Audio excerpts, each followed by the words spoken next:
Hey, thanks for tuning in.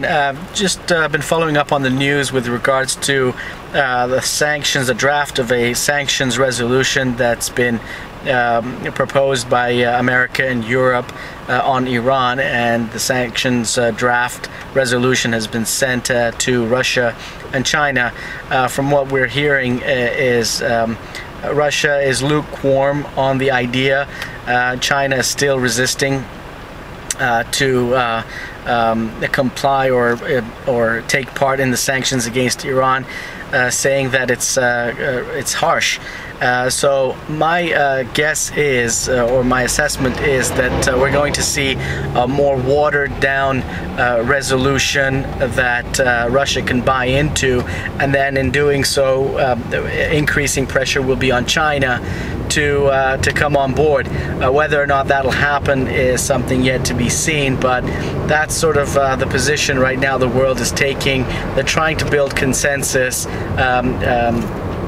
but again, China is reluctant to sign on.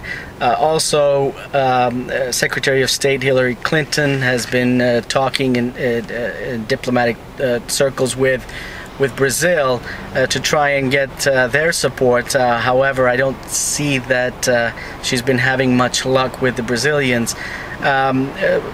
It all indicates that really we've entered this multipolar world of various interests emerging now that various countries around the world have economic interests, obviously, in working with other economies besides the United States, which has been the dominant economy for the past 30 to 40 years.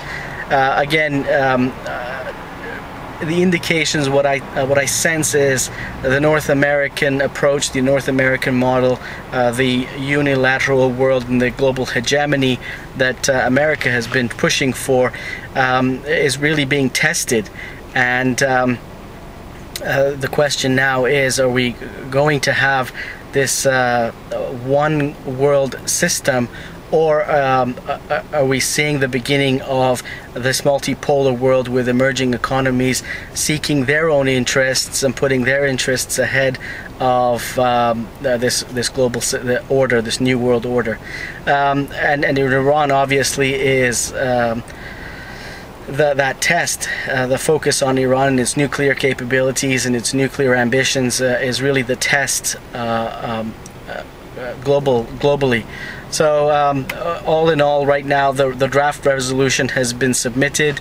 I think that the world is going to give its own input and give its own interpretation of what that resolution should look like.